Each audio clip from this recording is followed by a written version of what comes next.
બીજી વસ્તુ નવા ગોળે ને કડવું વાગોળે છે સૌ. કલાકો ના કલાક સુધી જો મન પણ દુઃખ દે છે બહુ. મનુષ્યો સમજે મારું મન હકીકત માં છે પરબારું. છે જડતે સૂળરૂપી મન જુદું જ છે આત્માથી ન્યારું. અભિપ્રાયે જણેલું મન જે સંઘ્રેલું કટુવાતે ભયંકર દુઃખદાયી થાય નથી પોતાનું તે માટે. જો પોતાનું જ હોતે મન તો કોઈ દાડો ન દુઃખ દેતે.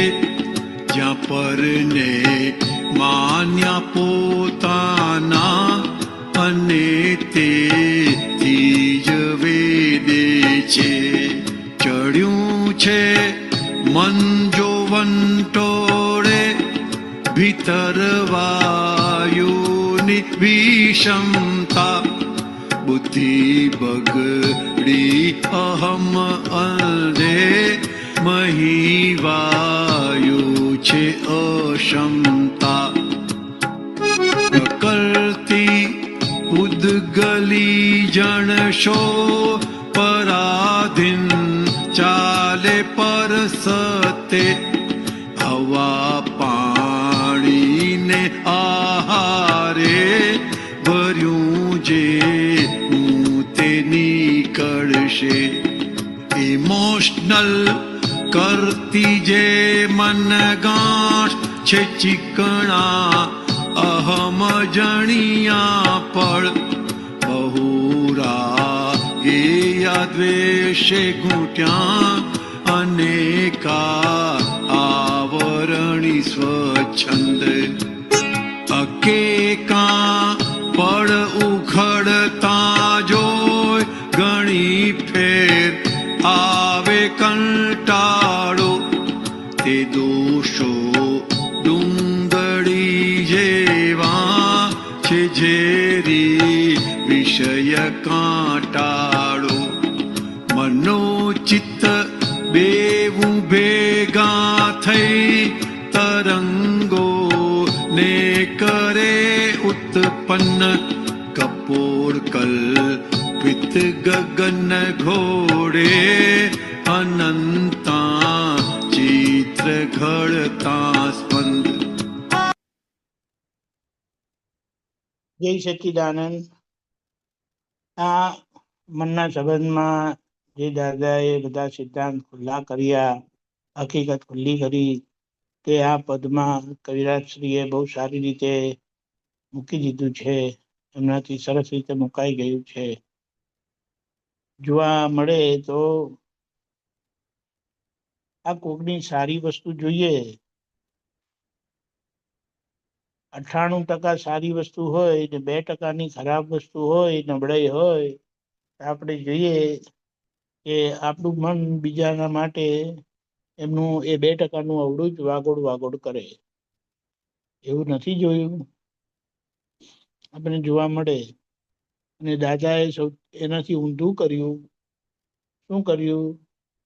તો કે લોકોના 2% ગુણોને વખાણ કરીને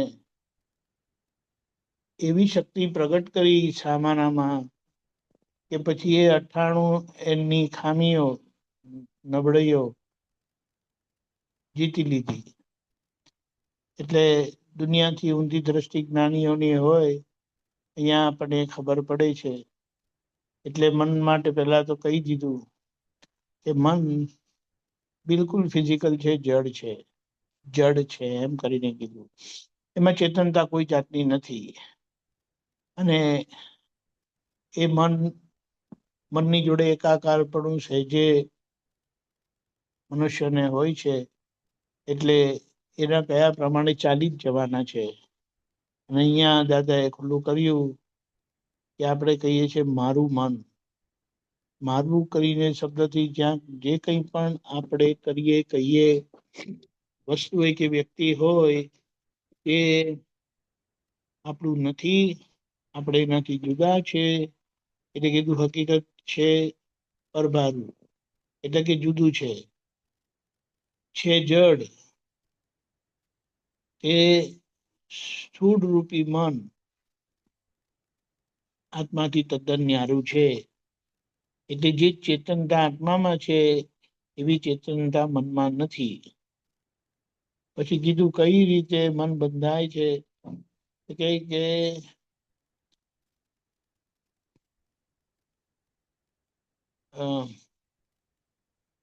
અભિપ્રાય અને વાણીથી.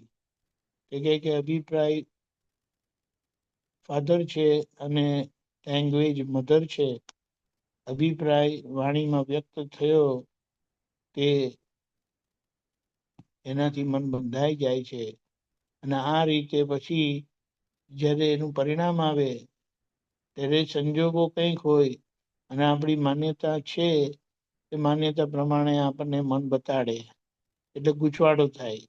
એટલે પરિસ્થિતિને માન્યતાથી અંકાતી હોય છે, ઓળખાતી હોય છે, સમજાતી હોય છે. એટલે એ પરિસ્થિતિ કંઈ આવી અને એનું આખું મૂલ્યાંકન એનાલિસિસ મનની માન્યતા પ્રમાણે થાય. ત્યારે દાદા કે અમે મનનું સાંભળતા જ નથી, અમે જ્ઞાન ઉપર વિશ્વાસ રાખીએ છીએ કે જ્ઞાન શું કહે છે, શુદ્ધાત્માનો પ્રકાશ શું દેખાડે છે, પ્રજ્ઞાશક્તિનો પ્રકાશ. અમે એને જ સાચું માનીએ, દેખાયું તે સાચું માનીએ, માનેલું તે સાચું ના માનીએ. એટલે આ રીતે એ એમાંથી પોતાની માન્યતામાંથી બહુ સારી રીતે છૂટતા જાય. એટલે ભયંકર દુઃખદાયી થાય નથી પોતાનું મન તે માટે. અને એક વસ્તુ બહુ સરસ કીધી, તમારી વસ્તુ તમને ક્યારે દુઃખ આપી શકે નહીં. એટલે કોઈ પણ બાબત, કોઈ પણ વસ્તુ, કોઈ પણ વ્યક્તિ દુઃખ આપે તો જાણી જજો કે એ તમારું નથી, અને આ ખોટું તમે માની લીધું છે માટે એ દુઃખદાયી થાય છે. એટલે આ રીતે આપણે સમજી લઈએ. પછી પોતાનું માન્યું માટે એમ કે એનું દુઃખ વેઠવું પડે છે. જેવી માન્યતા એવી અસર. ચડ્યું છે મન જો વંટોળે ભીતર વાયુની વિષમતા. એટલે મન વાયુ કહે છે કે વાયુ કહે છે, વાયુ ચડ્યો કરીને કહે છે ને, તે એના જેવી વાત થાય છે કે આવું જ્યારે થાય ત્યારે માણસ સરખા રહી શકતા નથી.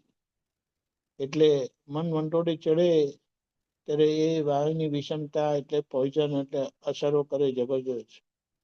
અને પાછું અંદર બુદ્ધિ કામ કરે છે. એટલે બુદ્ધિની સાથે, અહમની સાથે બુદ્ધિ, એટલે અંદર ક્યારે શાંતિ થાય નહીં.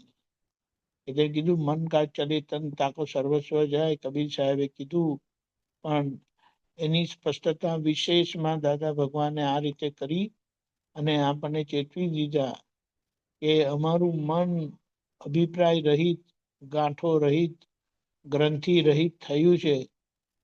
તીર્થંકર ભગવાનનું મન સંપૂર્ણ ગ્રંથિ રહિત હોય.